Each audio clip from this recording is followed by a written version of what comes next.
৬৬ নম্বর আয়াত থেকে নিয়ে ৭৩ নম্বর আয়াত পর্যন্ত আল্লাহ বিস্তারিত কোরবানি বাছাইয়ের একটা পদ্ধতি দিয়েছেন। আপনাদের মনে আছে কিনা দেখেন তো। ওই যে বনি ইসরাইলের এক যুবক তার চাচাকে মেরে ফেললো, পরে এলাকার মানুষ সে আবার তহমত দিল যে অন্য কেউ মেরে ফেলেছে। মানুষ মুসা আলাইহিস সালামের কাছে গেল, মুসা এই যে মানুষটাকে মেরে ফেলা হলো, তুমি বলো তো নবী তো হও তো, কে মেরেছে? আল্লাহর নবী মুসা আলাইহিস সালাম আল্লাহর হুকুমে বললেন, ইন্নাল্লাহা ইয়া'মুরুকুম আন তাযবাহুল বাকারাতা, যে তোমাদেরকে আল্লাহ তাআলা আদেশ দিয়েছেন তোমরা একটা গরু কোরবানি করো। মানুষগুলো অনেক প্রশ্ন করলো, গরুটার রং কেমন হবে? আল্লাহর নবী বলেন, ইন্নাহা বাকারাতুন সাফরা, এই গরুটার রং হবে হলুদ রঙের, হলুদাভ রঙের হবে। আবার প্রশ্ন করলো, গরুটার রং যদি হলুদ হয়, বলেন আল্লাহর নবী মুসা এই গরুটা কি জমিনে চাষ করার জন্য ব্যবহার হয়েছে নাকি হয় নাই, কেমন গরু হবে?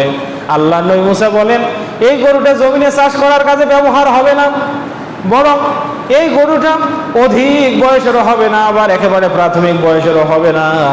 শেষ পর্যন্ত আল্লাহর নবীকে আল্লাহ তাআলা জানাই দিলেন, ফাকিউল লাউনাহা তাসুরুন নাজিরিন, এই যে গরুটার রং এমন হবে, ফাকিউল লাউনাহা, রং হবে উজ্জ্বল ধূসর, তাসুরুন নাজিরিন, এটা দেখলেই যেন এর দর্শনার্থীদের চক্ষু হরণ করে।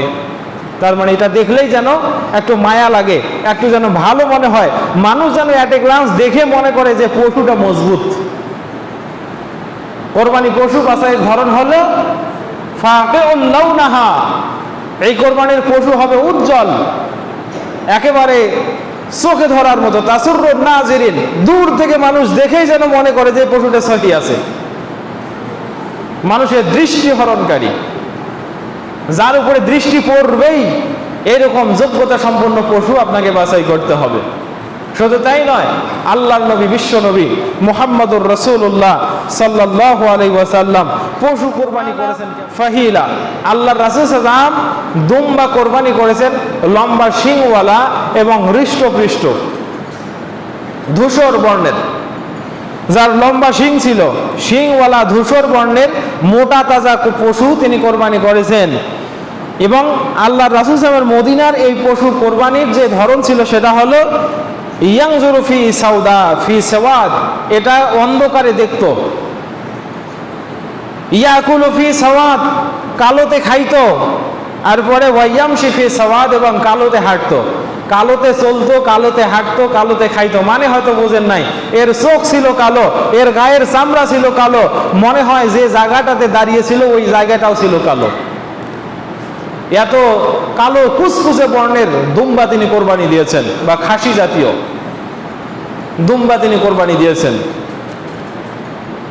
তাহলে কি বুঝলেন? এমন কালো যে দূর থেকে যেন দেখে মনে হয় অন্ধকার। তার মানে এখানে রঙের আধিক্যতা আছে। আপনি যদি কালোই কেনেন তাহলে একদম কালো কিনবেন।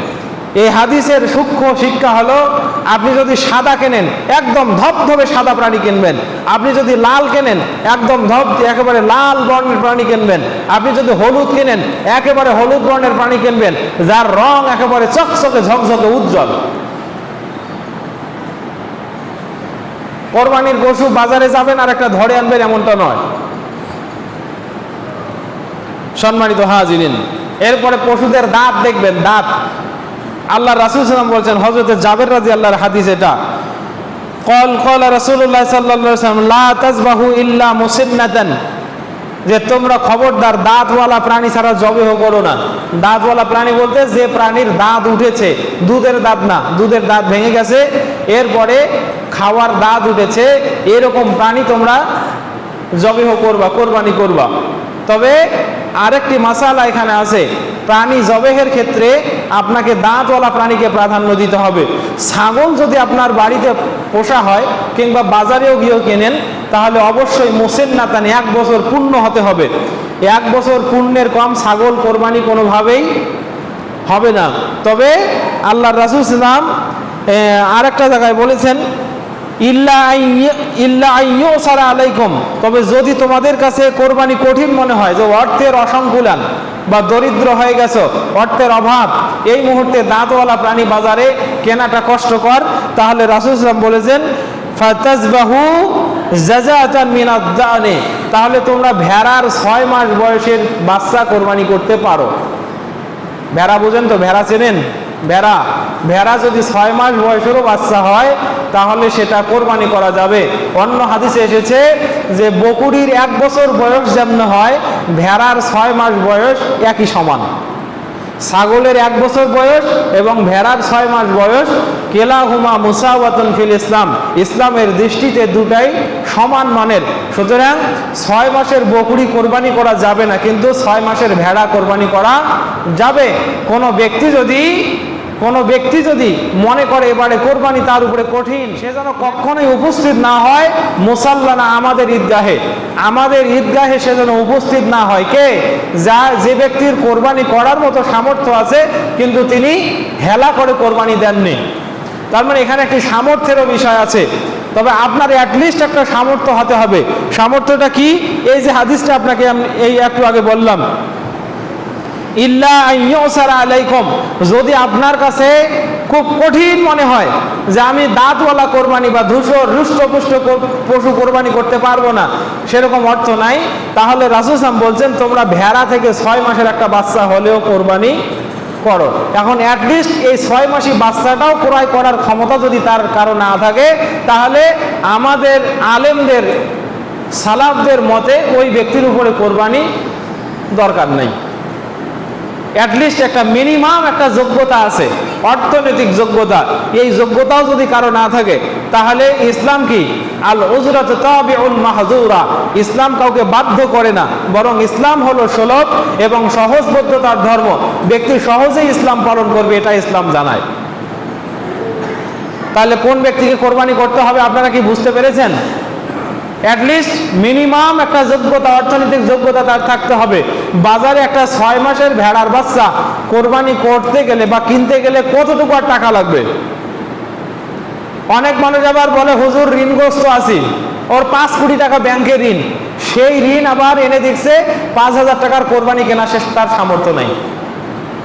আচ্ছা বলেন, যে মানুষ 1 কোটি টাকা ব্যাংকে ঋণ ধরে থাকতে পারে, ওই মানুষের আবার 5,000 টাকায় কোরবানি করা যায় না?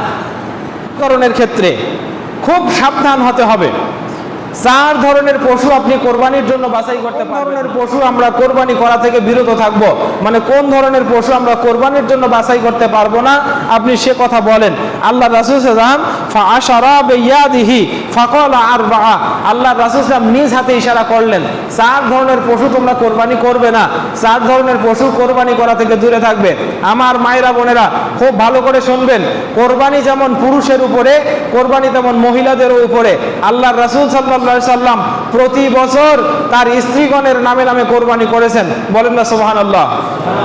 আল্লাহ রাসূল সাল্লামের ওফাত যাওয়ার পর উম্মাহাতুল মুমিনিন হযরত আয়েশা রাদিয়াল্লাহু তাআলা আনহা কোরবানি করেছেন।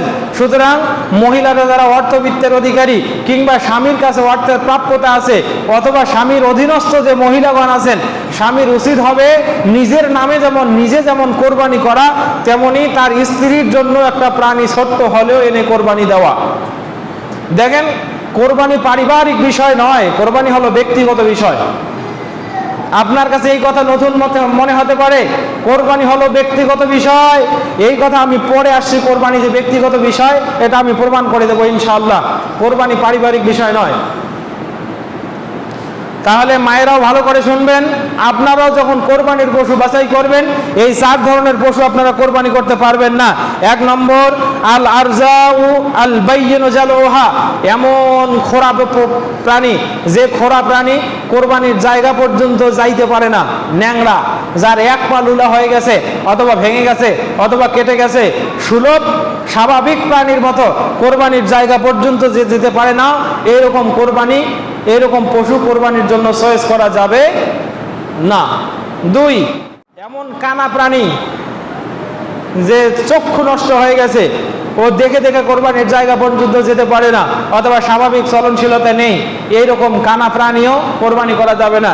তবে কানা প্রাণীর ব্যাপারে মুহাদ্দিসদের কিছু কথা আছে, সর্বসাকুল্যে মুহাদ্দিসদের এটা হলো মত, কোনো পশু যদি জন্মগত কানা হয়, কিন্তু জন্মগত কানা, জন্মগতভাবেই চোখ নাই, অথবা জন্মগতভাবে চোখ আছে কিন্তু দেখে না, কিন্তু এমনিতে স্বাভাবিকভাবে হৃষ্টপুষ্ট মোটা তাজা আছে, দেখতে ভালো মনে হয়, এমন ব্যক্তির কোরবানির ব্যাপারে কিছু কিছু মুহাদ্দিস সুপারিশ করেছেন।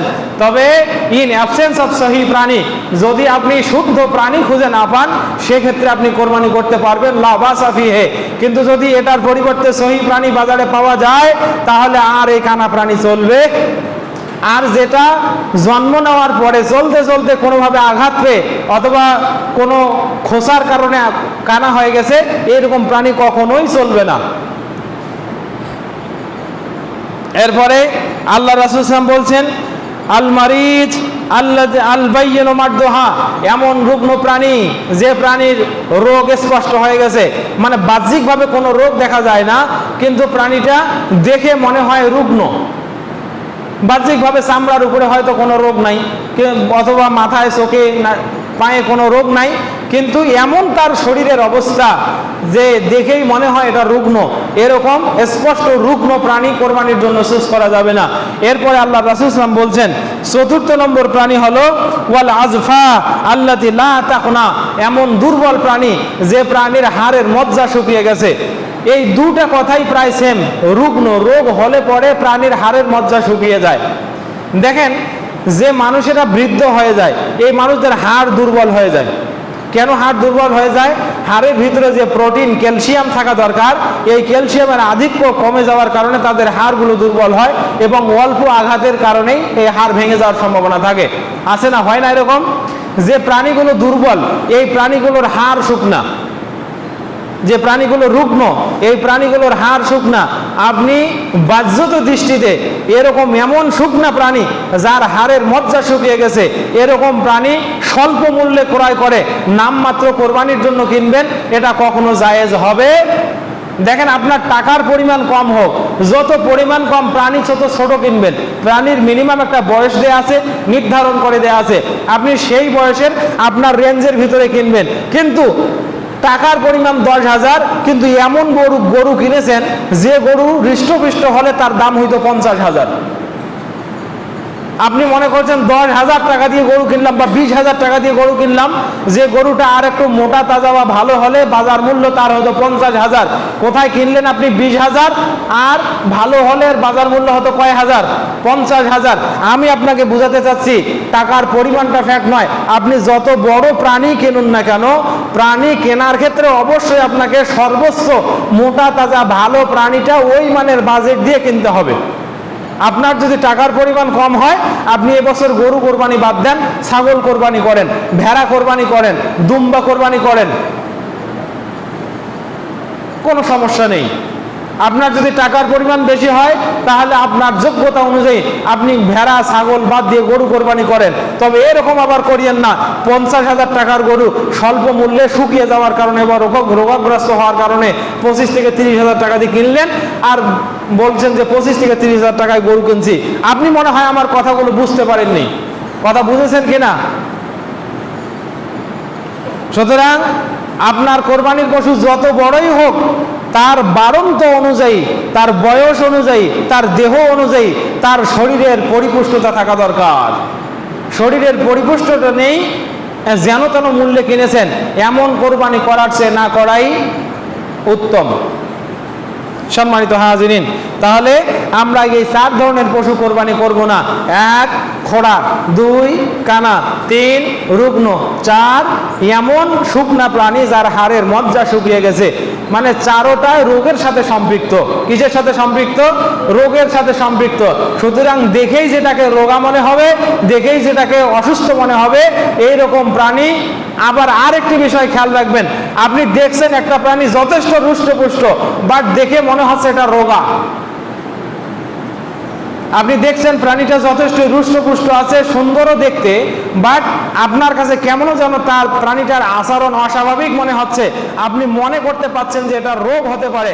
খবরদার, এই প্রাণীও কিনবেন না, এই প্রাণীও কেনা যাবে না, জেনে রাখবেন।